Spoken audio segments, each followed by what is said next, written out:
بسم اللہ الرحمن الرحیم۔ السلام علیکم ورحمۃ اللہ وبرکاتہ۔ آج کی حدیث بڑی دلچسپ بھی ہے اور دعوت فکر دینے والی بھی ہے، دعوت عمل دینے والی بھی ہے۔ اس حدیث کو الترغیب و ترہیب کے اندر پڑھا جا سکتا ہے۔ حضرت کعب بن عجرہ رضی اللہ تعالی عنہ اس حدیث کے راوی ہیں۔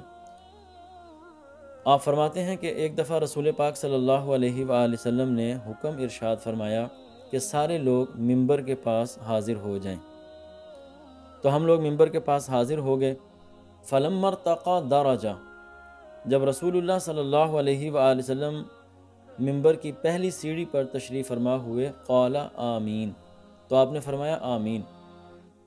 اسی طرح جب آپ دوسری سیڑھی پر تشریف فرما ہوئے تو پھر آپ نے فرمایا آمین، اور جب ممبر کے تیسرے درجے پر آپ تشریف فرما ہوئے تو تیسری مرتبہ پھر آپ نے فرمایا آمین۔ بظاہر ہمیں کوئی دعا کرنے والا نظر نہیں آ رہا تھا اور نہ ہی ہمیں کسی کی آواز سنائی دے رہی تھی، لیکن رسول پاک صلی اللہ علیہ وآلہ وسلم نے 3 دفعہ آمین کہا۔ فلما نزل قلنا یا رسول اللہ صلی اللہ علیہ وسلم لقد سمعنا منک اليوم شیئا ما كنا نسمع۔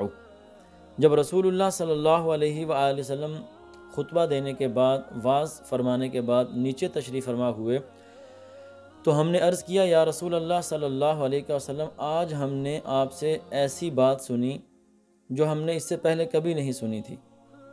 تو رسول اللہ صلی اللہ علیہ وآلہ وسلم نے اس راز سے پردہ ہٹایا اور فرمایا کہ جب میں نے پہلے درجے پر، پہلی سیڑھی پر قدم رکھا تو جبریل علیہ السلام میرے پاس آئے اور آ کر کے انہوں نے کہا بعود من ادرک رمضان فلم یغفر لہ، کہ وہ بندہ اللہ تعالیٰ کی رحمت سے دور ہو جائے۔ بعودہ کا ترجمہ بعض لوگوں نے ہلاک ہونا بھی کیا، کہ وہ شخص ہلاک ہو جائے جو رمضان کا مہینہ پائے لیکن اس کی مغفرت نہ ہو سکے۔ جب جبریل علیہ السلام نے یہ دعا کی تو میں نے ان کی دعا کے بعد کہا آمین، یعنی ہاں جی ایسا ہی ہو جائے۔ اسی طرح جب میں دوسرے درجے پر پہنچا، دوسری سیڑھی پر میں نے قدم رکھا تو انہوں نے پھر کہا بعود من ذکرت عندہ فلم یصلی علیک، کہ وہ بندہ بھی اللہ تعالیٰ کی رحمت سے دور ہو جائے، وہ بندہ بھی ہلاک ہو جائے کہ جس کے سامنے آپ کا ذکر خیر کیا جائے لیکن وہ آپ پر درود نہ پڑے۔ فقلت آمین، تو ان کی اس دوسری دعا پر بھی میں نے آمین کہا۔ جب میں تیسرے درجے پر پہنچا تو جبریل علیہ السلام نے پھر کہا بعود من ادرک ابویہ، کہ وہ بندہ بھی ہلاک ہو جائے، اللہ تعالیٰ کی رحمت سے دور ہو جائے جو اپنے والدین میں سے کسی ایک کو یا دونوں کو بڑھاپے کی حالت میں پائے اور ان کی خدمت کر کے وہ جنت میں داخل نہ ہو سکے۔ تو قلت آمین، ان کی اس تیسری دعا پر بھی میں نے آمین کہا۔ یہ ہے وہ حقیقت و راز جس کی وجہ سے میں نے آمین کہا تھا۔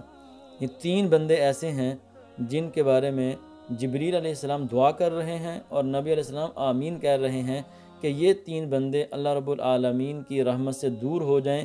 ان 3 بندوں کا یہ کام انتہائی مذموم ہے، جو رمضان میں زندہ ہو لیکن وہ اپنی بخشش نہ کروا سکے، جس کے سامنے نبی علیہ السلام کا ذکر کیا جائے وہ درود شریف نہ پڑھ سکے، اور جو اپنے والدین کی خدمت کر سکتا ہو لیکن وہ اپنے والدین کی خدمت نہ کر سکے، تو یہ تینوں بندے اللہ رب العالمین کی رحمت سے دور ہو جائیں۔ اسی حدیث کو سپورٹ کرتی ہے، تائید کرتی ہے ایک دوسری حدیث جس کو امام ترمذی نے نقل فرمایا، حدیث نمبر 3545 ہے۔ رسول پاک صلی اللہ علیہ وآلہ وسلم نے فرمایا کہ اس شخص کی ناک خاک آلود ہو جس کے پاس میرا ذکر کیا جائے اور وہ شخص مجھ پر درود نہ بھیجے، اور اس شخص کی بھی ناک خاک آلود ہو جس کی زندگی میں رمضان کا مہینہ آیا اور اس کی مغفرت ہوئے بغیر وہ مہینہ گزر گیا، اور اس شخص کی بھی ناک خاک آلود ہو جس نے اپنے ماں باپ کو بڑھاپے میں پایا ہو اور ان دونوں نے اسے اپنے ساتھ حسن سلوک نہ کرنے کی وجہ سے جنت میں داخل نہ کروایا ہو۔ یعنی بندے کے ماں باپ زندہ ہوں، بندہ ان کی خدمت کر سکتا ہو اور وہ ان کی خدمت نہ کرے، خدمت نہ کرنے کی وجہ سے وہ دوزخ میں چلا جاتا ہے، جنت میں وہ داخل نہیں ہو سکتا۔ اللہ رب العالمین ہم سب کو ان تینوں قسم کی برائیوں سے محفوظ رکھے۔ اللہ رب العالمین ہم سب کو اپنا فضل عطا فرمائے۔